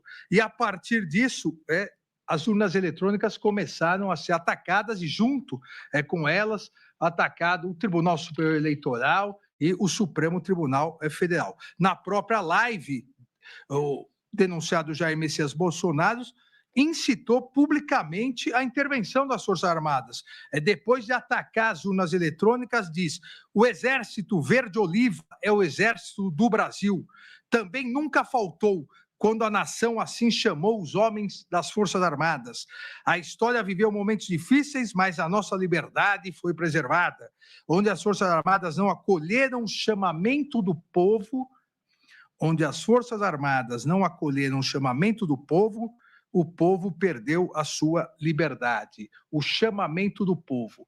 Exatamente o que se pretendia, e inúmeros réus confessos disseram nos depoimentos, se pretendia dia 8, com a invasão, a agressão, a destruição dos poderes, que se convocasse uma GLO e o Exército, ao atender a GLO, seria recepcionado por aqueles golpistas e, a partir daí, convencidos, segundo os organizadores, a proclamar o golpe militar e destituir o governo legitimamente eleito. Também a denúncia narra que o então presidente, ora denunciado Jair Messias Bolsonaro, coordenou os integrantes do governo federal para atuarem de modo ilícito na construção de uma narrativa que visava atacar o sistema eleitoral. Vários documentos são juntados com a denúncia, localizados com, já dissemos, Alexandre Ramagem Rodrigues, Augusto Heleno Pereira, nesse sentido. Aponta um aumento, a denúncia aponta o aumento da intensidade e da agressividade de forma progressiva, integrando a execução de seu plano. Destaca o discurso do então presidente, ora denunciado Jair Messias Bolsonaro, em 3/8/2021. Abre aspas. Se o ministro Barroso, que era o então presidente do Tribunal Superior Eleitoral, hoje nosso presidente do Supremo Tribunal Federal.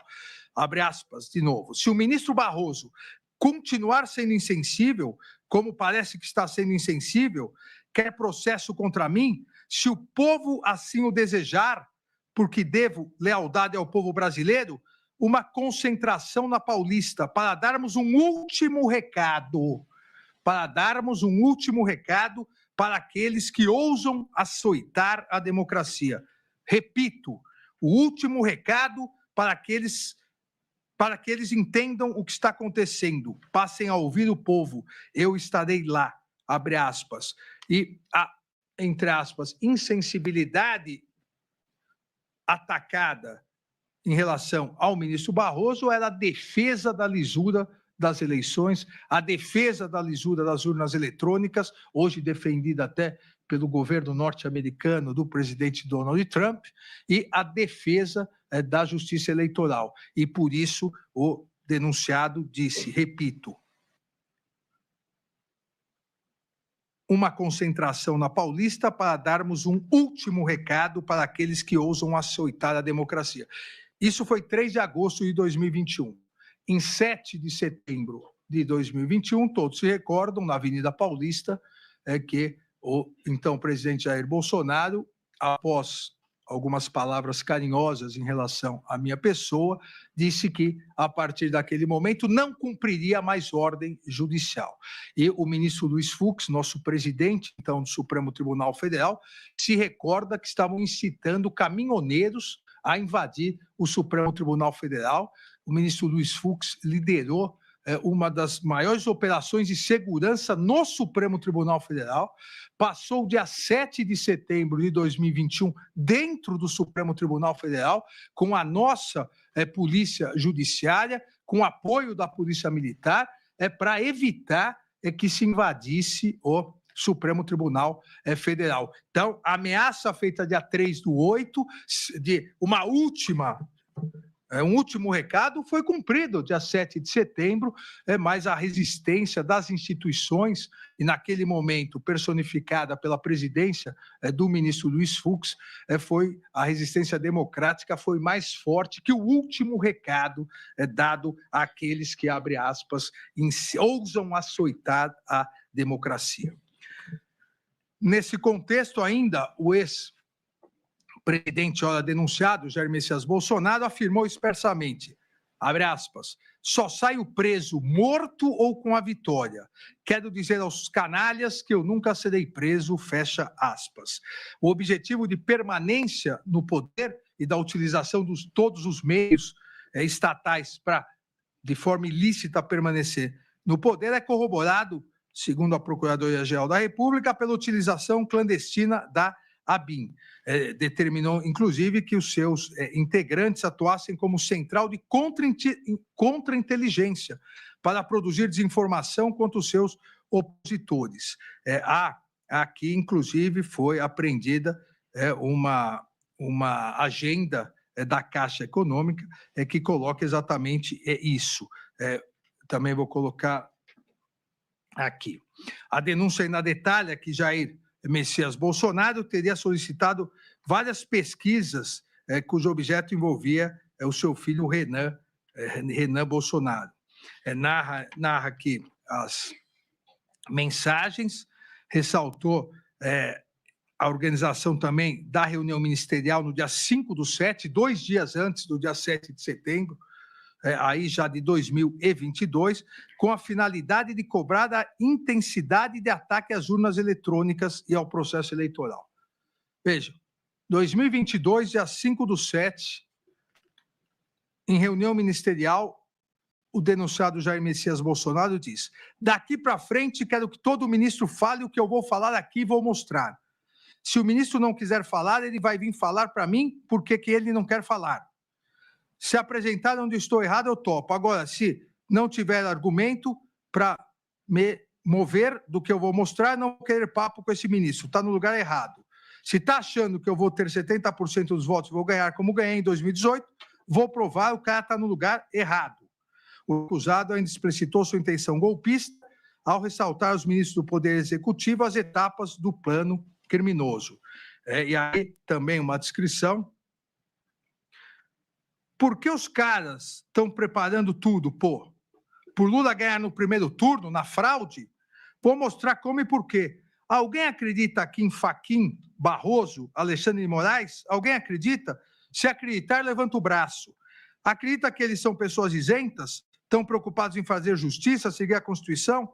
De tudo que são? Estão vendo acontecer? Vou fazer uma reunião quinta com os embaixadores. Semana que vem vão convidar autoridades do Judiciário para outra reunião, para mostrar o que está acontecendo. Não tem como esse cara ganhar a eleição no voto. Não tem como ganhar no voto. O nosso Supremo aqui é um poder à parte, é um super Supremo, eles decidem tudo, muitas vezes fora das linhas. Não dá para a gente ganhar o jogo, né? Com o pessoal tirando tijolo das arquibancadas. E, a partir disso, convocou a famosa reunião com os embaixadores, onde o objeto específico era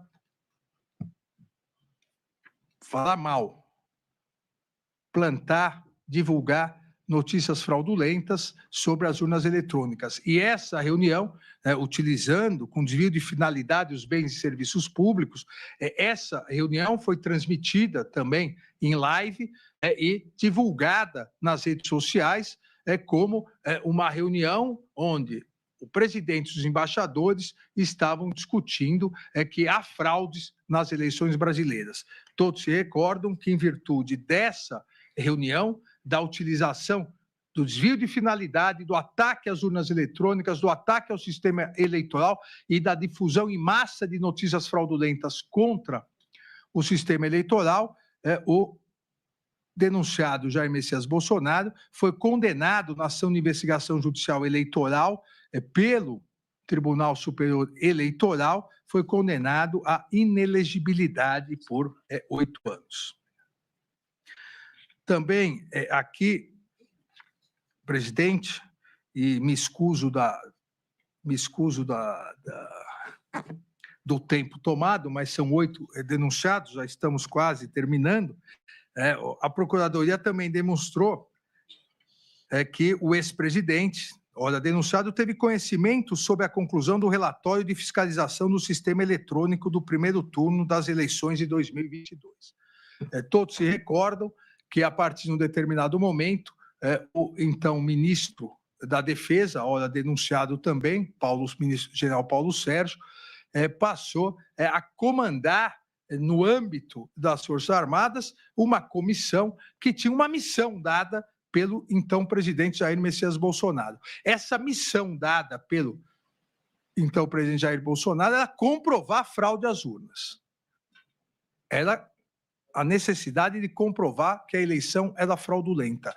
Essa comissão no Exército que participava, hoje não mais participava com desvio de finalidade da comissão no TSE, essa comissão chegou a uma conclusão: não há nenhuma fraude, não houve nenhuma fraude, não houve nenhum indício, mero indício de fraude.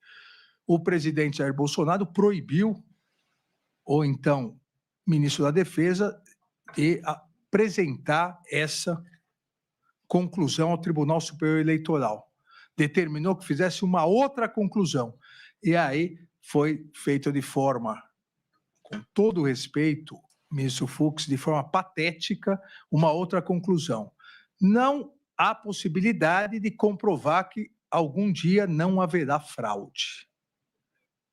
Vejam, da conclusão que não houve nenhuma fraude, não haveria nenhum indício, se mudou. Olha, não é possível dizer que algum dia não haverá fraude. Pode ser que ocorra fraude. E isso ficou muito bem constatado no depoimento do tenente brigadeiro Batista Júnior, que coloca que o presidente foi informado, tinha ciência que a Comissão de Fiscalização não identificou qualquer fraude nas eleições de 2022, tanto no primeiro quanto no segundo turno. Depoimento do tenente brigadeiro Batista Júnior, então comandante das Forças Armadas. O general Freire Gomes, então comandante do Exército, na mesma toada no seu depoimento. Tinha ciência que a Comissão de Fiscalização não tinha identificado nenhuma fraude nas eleições de 2022.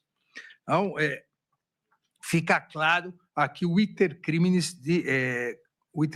detalhado na denúncia pela Procuradoria-Geral da República.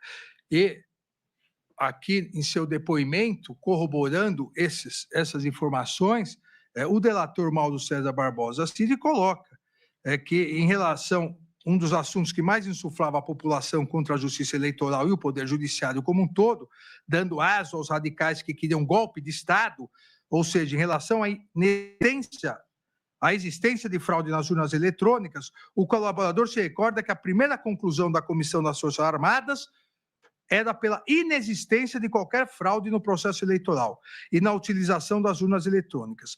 Porém, o então presidente Jair Bolsonaro não aceitou essa conclusão das Forças Armadas e exigia do então ministro da Defesa, general Paulo Sérgio, que demonstrasse a exigência de supostas fraudes. Aqui há também um documento elaborado pelo Ministério da Defesa que comprova isso e foi apreendido. Além disso, a Procuradoria-Geral da República demonstrou conhecimento de Jair Messias Bolsonaro sobre o plano criminoso Punhal Verde e Amarelo, que tinha como finalidade o monitoramento e execução de autoridades públicas brasileiras. A denúncia apontou diálogo entre Mário Fernandes, que também denunciado num outro núcleo, e Mauro César Barbosa Cid, em 8/12/2022, corroborando o acompanhamento de Jair Messias Bolsonaro sobre essa operação criminosa e violenta. Abre aspas, diz o general Mauro Fernandes. Durante a conversa que eu tive com o presidente, ele citou que o dia 12, pela diplomação do vagabundo, não seria uma restrição, que isso pode, que qualquer ação nossa pode acontecer até dia 31 de dezembro e tudo. Mas aí, na hora, eu disse, pô, presidente, mas o quanto antes a gente já perdeu tantas oportunidades. Diálogo entre Mário Fernandes e Mauro César Barbosa Cid, em 8 de dezembro de 2022. A denúncia ainda aponta o documento encontrado na sede do Partido Liberal. Esse documento, que lá está exposto, já é de conhecimento público, esse documento, ele mostra o que ocorreria, né, após o golpe do Estado, como seria a divisão de poder após o golpe de Estado, seria a chamada Operação de Garantia da Lei e da Ordem, o discurso a ser proclamado pelo então presidente Jair Messias Bolsonaro, depois do golpe, e como seria essa divisão de poder. Também é um outro documento juntado aos autos, exatamente nesse sentido, os tópicos principais do discurso. A denúncia ressalta ainda que Jair Messias Bolsonaro tinha pleno conhecimento das ações da organização criminosa. Esse discurso. Destaca que, mesmo após a derrota, determinou que as Forças Armadas, isso foi dito, emitissem nota técnica com a finalidade de manter seus apoiadores. Veja, o presidente determinou, após as eleições, que assinasse uma nota pela manutenção das pessoas na frente dos quartéis. Por ordem do então presidente da República, os comandantes assinaram essa nota. Hoje ninguém mais tem dúvida, porque o Supremo Tribunal Federal já se deparou com o tema, já realizou diversas condenações e também mais de 500 acordos de não persecução penal, que é crime. É crime. É infração penal você acampar na frente de quartéis para pedir decretação de golpe de Estado, para pedir a volta do AI-5, da tortura, a quebra da normalidade democrática. E isso foi feito expressamente, esse pedido, pelo então presidente, ora denunciado. Ainda há a menção à colaboração no depoimento prestado por Sérgio Cavalieri de Medeiros, que eu cito aqui, onde ele diz do conhecimento do presidente da República da carta aberta aos oficiais, exatamente incentivando a quebra da normalidade democrática. Por fim, e também peço que coloque aqui, não há mais nenhuma dúvida, inclusive, isso foi dito nas sustentações orais, não há nenhuma dúvida que o denunciado Jair Messias Bolsonaro conhecia, manuseava e discutiu sobre a minuta do golpe. Isso não há dúvida. O fato, as interpretações sobre o fato vão ocorrer durante a instrução processual penal. Se ele analisou e não quis, se analisou e quis, isso será num juízo de culpabilidade. Mas não há dúvida de que ele tinha conhecimento da minuta do golpe que foi apreendida, chame-se como quiser, porque era uma decretação de estado de sítio. Estado de sítio ou estado de defesa. Ora, falou uma coisa ou a outra. Uma decretação do estado de sítio de defesa, cuja intervenção seria no TSE. Somente no TSE, inicialmente com a prisão do presidente do Senado, o senador Rodrigo Pacheco, do decano do Supremo Tribunal Federal, o ministro Gilmar Mendes, e desse relator. Depois, uma alteração determinada, segundo os depoimentos feitos, diretamente determinada pelo denunciado Jair Messias Bolsonaro, foi excluído o presidente do Senado e o decano do Supremo Tribunal Federal. E a minuta do golpe consta diretamente, ela foi apreendida na casa do então ministro Anderson Torres, mas também ela foi apreendida no celular do coronel Mauro Cid. E a minuta do golpe deixa claro que havia a discussão, houve a discussão, os depoimentos dos dois comandantes das forças, da Força Aérea e do Exército, eles confirmam que discutiram isso e se negaram a aderir, tanto em relação quando conversaram com o presidente, ex-presidente Jair Bolsonaro, como quando conversaram com o ministro da Defesa, Paulo Sérgio. Não há necessidade de ler a minuta do golpe, porque ela já é conhecida por todos. Aqui também, só colocando a apreensão, foi feita também no celular de Mauro Cid. Temos também, para finalizar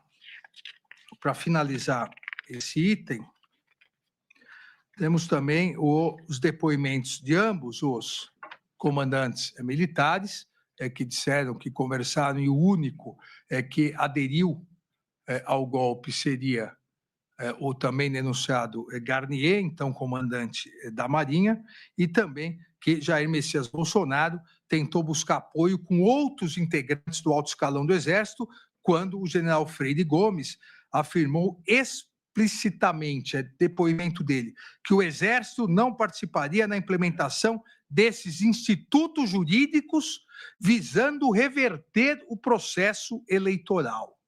Institutos jurídicos visando reverter o processo eleitoral.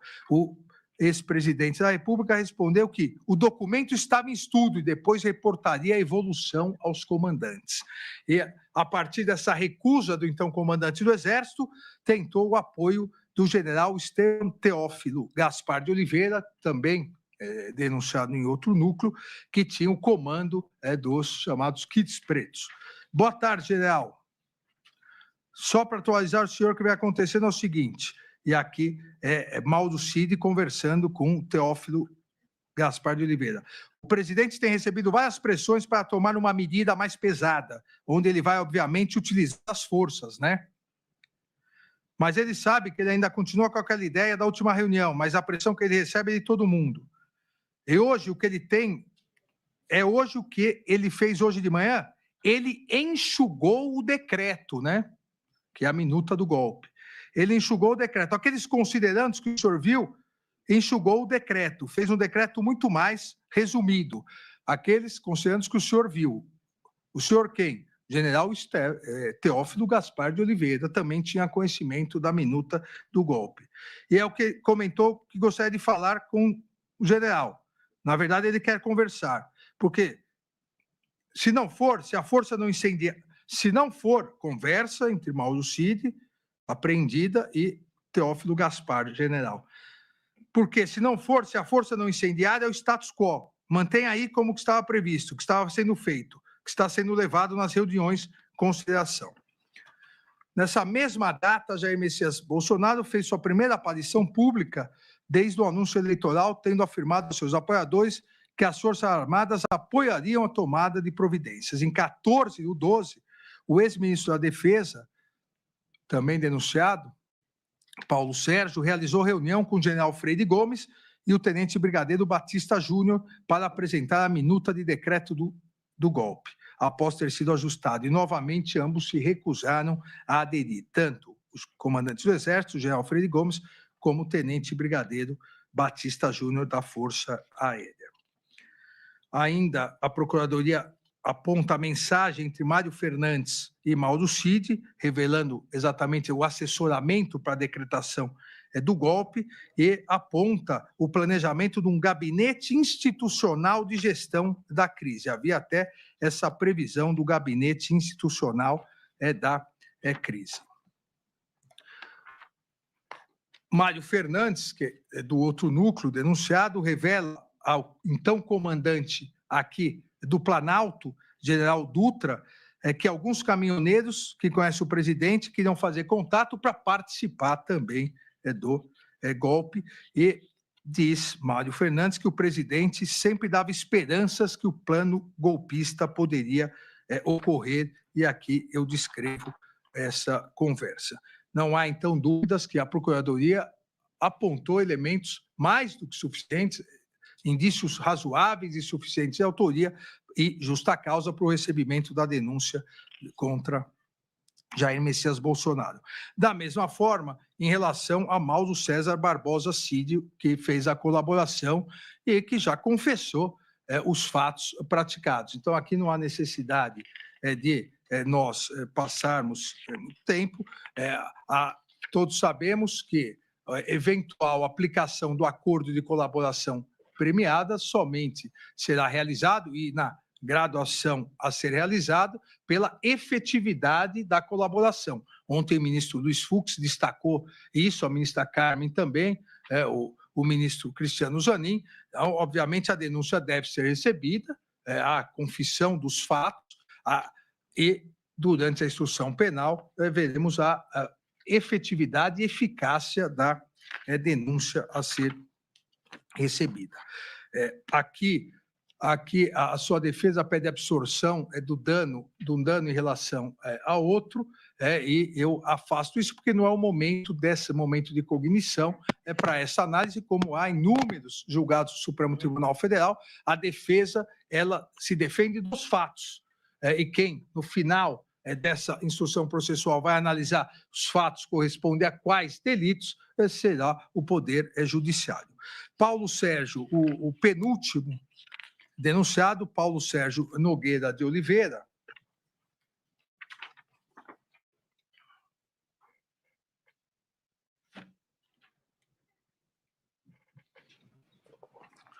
o seu advogado, nas sustentações orais, doutor André Fernandes Farias, ele se baseou bastante e colocou aqui da tribuna que a ausência de justa causa é corroborada, inclusive pela colaboração premiada de Mauro Cid, porque diz que havia um grupo a favor do golpe e que o general Paulo Sérgio ele era contra o golpe. O próprio doutor André Fernandes Farias diz que ele se reuniu com o comandante do Exército e com o comandante da Força Aérea, mas porque ele era contra essa minuta do golpe, a demonstrar realmente que o que se discutia era o golpe. Em que pese essas alegações, a denúncia também deve ser recebida em relação ao denunciado Paulo Sérgio Nogueira de Oliveira, porque há aqui elementos suficientes e razoáveis de autoria. A Procuradoria demonstra que o acusado foi presencialmente ao Palácio do Planalto naquela reunião do dia 7/12 de 2012, quando foi apresentada a primeira vez a minuta do decreto golpista, também pro general Freire Gomes, comandante do Exército, e pro almirante Garnier, lá o registro de entrada, que já foi mostrado, entrada e saída de todos. A denúncia também mostra que, e esse é fato aqui, na própria sustentação oral se colocou, que ele teve contato com a minuta, que ele conversou sobre a minuta. A questão da sua intenção será discutida durante a instrução processual penal.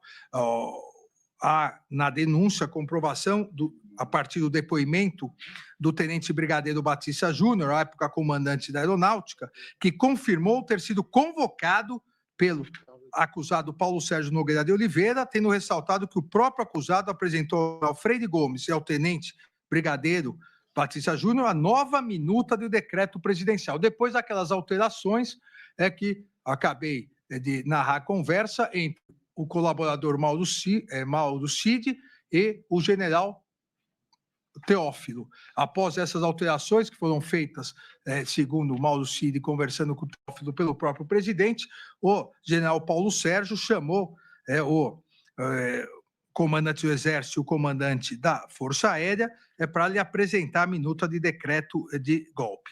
Isso foi corroborado pelo, então, comandante do Exército, o general Freire Gomes, salientando, então, realmente que houve a participação nessa, pelo menos indiciária, nesse decreto golpista do general Paulo Sérgio Nogueira de Oliveira. Aqui ainda se destaca a sua participação já narrada em alterar a conclusão da comissão que atuava para verificar a lisura das urnas eletrônicas por ordem e determinação do presidente da República, e sabemos que um general 4 estrelas, ministro da Defesa, ele poderia se recusar a cumprir uma ordem manifestamente ilegal do presidente da República.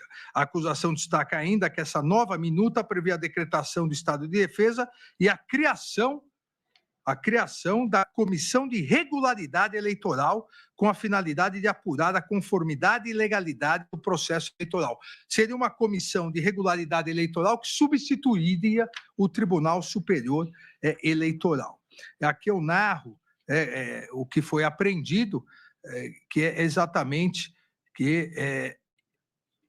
a criação dessa comissão e a substituição do Tribunal Superior Eleitoral e as críticas a todo o Tribunal Superior Eleitoral.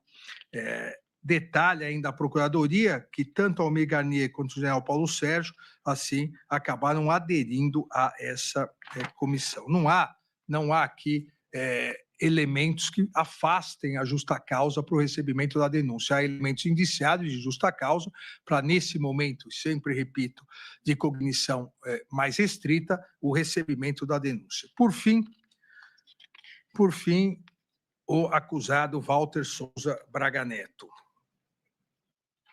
Em sua sustentação oral, o doutor José Luiz Oliveira e Lima disse que a Polícia Federal não quis ouvir o acusado. Na verdade, não corresponde à realidade integral. Isso o doutor José Luiz não era ainda advogado do general Braga Neto, quando em 22/2/2024 ele foi intimado, durante as investigações, ele foi intimado a depor, ele compareceu na Polícia Federal, aqui tem o termo de declarações dele, e disse, certificado que, caso tenha envolvimento com os fatos criminosos investigados, tem o direito de permanecer em silêncio, de não produzir provas contra si mesmo e de ser assistido por um advogado, inquirido a respeito dos fatos investigados, respondeu que, nesse ato, reserva-se o direito constitucional de permanecer em silêncio até que seus advogados tenham pleno acesso ao conteúdo das investigações para que possa prestar os devidos esclarecimentos, motivo pelo qual, nesse ato, não serão formulados questionamentos sobre os fatos. Ele teve a oportunidade naquele momento e depois, sabemos todos, não é um investigado que escolhe o momento que vai falar com a polícia, mas agora terá recebida, se a denúncia for recebida, terá a possibilidade de, após a instrução processual, em seu interrogatório, que todos sabemos, um momento da defesa, em seu interrogatório, de esclarecer o que bem lhe aprouver. Mas entendo que também a Procuradoria-Geral da República narrou de forma exata, concisa e detalhada os indícios de autoria de Walter Souza Braga Neto na organização criminosa, devendo ser recebida a denúncia. Destaca aqui a Procuradoria a realização de uma reunião em 12/11/2022 na residência funcional do denunciado Walter Souza Braga Neto, estando presentes Mauro César Barbosa Cid e Rafael Martins Oliveira e Hélio Ferreira Lima. Aqui vem a comprovação, as conversas, e por georreferencial também se identificou. E eu aqui não vou me ater muito, porque nós já falamos sobre isso no momento da delação, na preliminar, em que, num primeiro momento, o coronel Cid, o colaborador coronel Cid, diz que Rafael Martins de Oliveira e Hélio Ferreira Lima foram até a casa para tirar uma foto e depois ele, em virtude da omissão realizada, em audiência, ele narra o que ocorreu, ele narra que realmente foram lá para, segundo ele, para planejar a operação Punhal Verde e Amarelo. Há comprovação de conversa, houve conversas, houve a reunião, o georreferenciamento comprova, então é indício suficiente para que se abra a investigação. Todos se recordam também, às vésperas do Natal, uma entrevista, na verdade, uma entrevista, não, ministra Carmen, é uma live que uma pessoa, um admirador fez, onde o general Braga Neto vai até o acampamento e acampamento, ilegal acampamento, pedindo intervenção militar aqui no Palácio, à frente ao comando do Planalto, e algumas pessoas que lá estavam vão indagar se iria acontecer alguma coisa, e ele diz, calma, que ainda nós estamos resolvendo, vamos resolver. Então, há indícios da participação do general Walter Souza Braga Neto.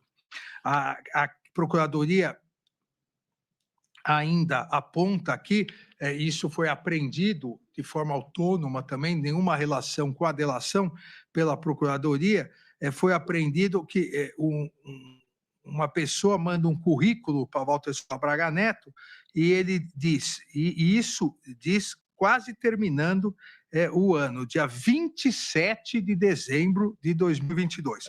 Cordeiro, que era um militar, se continuarmos, poder enviar para a Secretaria-Geral. Fora isso, vai ser, e aí novamente uma palavra em latim, que eu não vou repetir aqui. Isso dia 27/12 de 2022. Vamos continuar, se continuarmos, como? Se a diplomação já havia sido feita, em 4 dias haveria a posse. Também a denúncia descreve a incitação de Braga Neto, que faz Walter Souza Braga Neto, aos movimentos populares. Em determinada ocasião, exatamente próximo ao final do ano, em 30 de novembro de 2022, Mário Fernandes, general Mário Fernandes, que é denunciado em outro núcleo, enviou áudios para o denunciado Walter Souza Braga Neto, falando sobre a necessidade de encaminhar um vídeo para reforçar o discurso golpista. Força, general, se o senhor fez o vídeo já, o senhor pode mandar para mim. Nós temos redes sociais aqui para explodir, ampliar essa divulgação, ok? Força. Ou seja, aquela ideia de multiplicar a tentativa de golpe a partir das notícias fraudulentas. Para encerrar, presidente, também foi descrita a participação de Walter Souza Braga Neto na incitação de movimentos populares, e que eu acabei de dizer, aquele vídeo em que Walter, general Braga Neto, conversa com manifestantes em frente ao quartel e afirma para os mesmos terem esperança, porque ainda não havia terminado e algo iria acontecer. Nós estamos falando do final do ano após as eleições. Walter Souza Braga Neto, já li isso, também dá orientação para que senta o pau no Batista Júnior, povo sofrendo, traidor da pátria, inferniza a vida e a família, como já li. Não há, então, aqui nada que afaste a justa causa para o recebimento da ação penal, a denúncia para o início da ação penal, a denúncia deve ser recebida também em relação ao acusado Walter Souza Braga Neto. As provas produzidas, todas essas já ditas de maneira autônoma e independente pela Polícia Federal, já seriam suficientes para demonstrar a justa causa para a abertura da ação penal. Mas, além disso, há vários depoimentos do colaborador, não vou ler para não cansar vossas excelências, vários depoimentos corroborando isso, e esses depoimentos corroborando todas essas provas autônomas, esses depoimentos também foram corroborados, e é o que eu coloco no quadro, cada depoimento foi corroborado por provas produzidas pela Polícia Federal. Os elementos de corroboração de cada afirmação estão nessa tabela. Então, fala de reunião, a reunião realizada, onde apresentou a minuta do golpe de Estado, tem os depoimentos, tem já o referenciamento, tem o certificado de entrada no Palácio do Planalto. Então, além das provas independentes e autônomas, além dos depoimentos do colaborador, há comprovação dessas afirmações feitas pelo colaborador. Então, nesse momento de cognição presentes, os elementos necessários do artigo 41 do Código de Processo Penal e a justa causa para instauração da ação penal, eu voto no sentido do recebimento da denúncia oferecida pela Procuradoria-Geral da República em face de Alexandre Rodrigues Ramagem, Almir Garnier Santos, Anderson Gustavo Torres, Augusto Heleno Ribeiro Pereira, Jair Messias Bolsonaro, Mauro César Barbosa Cid, Paulo Sérgio Nogueira de Oliveira, Walter Souza Braga Neto, nos termos da denúncia da Procuradoria-Geral. Ainda que saliento só, presidente, que considerando que o réu, Alexandre Rodrigues Ramagem, exerce hoje o cargo de deputado federal e parte dos crimes a ele imputado ocorreram após a sua diplomação, então, nos termos do artigo 53, parágrafo 3º da Constituição Federal, uma vez recebida a denúncia, deve ser oficiada à Câmara dos Deputados em relação somente a esses crimes ocorridos após a diplomação. Obrigado e peço realmente desculpas aos colegas pelo voto longo, mas que tentei resumir. Obrigado. Então, o ministro Alexandre de Moraes, relator, recebe na íntegra a denúncia apresentada pela Procuradoria-Geral da República. Como vota o ministro Flávio Dino? Senhor presidente, saúdo Vossa Excelência, assim como a ministra Carmen, o ministro Fux, o ilustre relator, a Procuradoria-Geral da República, as defesas técnicas, todas as senhoras e os senhores. Farei apenas considerações de caráter geral que fundamentam o meu voto. Em primeiro lugar, no tocante à materialidade, além dos elementos que foram mencionados pelo excelentíssimo relator, nós tivemos as próprias sustentações orais que, de um modo geral, vão no sentido da materialidade. Algo que me chamou a atenção, ministra Carmen, que o eixo central das sustentações orais, de um modo geral, das defesas, não foi tanto descaracterizar as materialidades e sim afastar autorias, afastar os seus patrocinados, seus clientes, do itinerário delituoso ou em tese delituoso, o que também, obviamente, corrobora a densidade desse acervo probatório que foi muito bem escandido e delineado pela Procuradoria-Geral da República e pelo relator. Em relação à materialidade, e também em homenagem à elevada qualidade das sustentações orais, há, às vezes, houve aqui e em outros momentos, um debate quanto aos elementos da violência e grave ameaça, porque, de fato, são essenciais aos tipos penais que, em tese, sustentam essa imputação formulada pelo Ministério Público. O vídeo trazido pelo relator reforça aquilo que, seguidamente, e não só no 8 de janeiro, foi apresentado. É importante lembrar que nós estamos tratando de fatos que vêm de 2021, em continuidade normativo típica, falarei sobre isso em seguida, e chegam até, em tese, ao 8 de janeiro. Ora, neste período, houve sim a apreensão, consta dos autos, inclusive a apreensão de armas em vários momentos, inclusive no 8 de janeiro. Entendido, e novamente me valho do relatório do Departamento de Justiça dos Estados Unidos sobre o 6 de janeiro, quando eles fizeram análise sobre os 48 meses de ataque ao Capitólio, eles dizem assim, literalmente com tradução livre, conforme comprovado no tribunal, as armas usadas e transportadas no Capitólio incluem armas de fogo, havia isto, claro, spray, tasers, armas brancas, vírgula, incluindo espada, machados e facas, instrumento de trabalho que foram usados como armas. E armas improvisadas, como móveis de escritório destruídos, Aqui vimos essa soldado, Marcela, falando em barra de ferro, cercas, bicicletários, escudos anti-motim roubados, tacos de beisebol, tacos de hóquei, mastros de bandeira, canos de PVC e luvas reforçadas.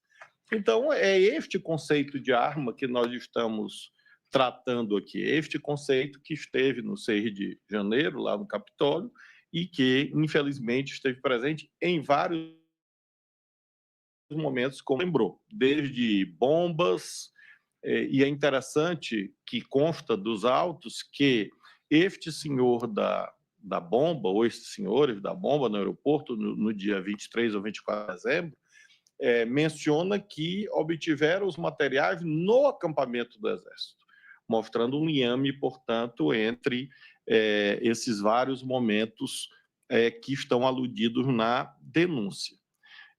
Lembro que muitos dos participantes eram policiais e membros das Forças Armadas, e estes, não há dúvida, esses só andam armados. Eu não conheço um que não ande armado, seja os da ativa quanto os já reformados. Todos andam armados. Há alguns que são mais apaixonados pelas suas armas do que pelos seus cônjuges. Dormem com as armas debaixo do travesseiro. Dormem com as armas na cama. Dormem com as armas ao lado da mesa de cabeceira. Transportam para onde vão. Eu fui governador de um estado, fui ministro da Justiça, essa é a realidade.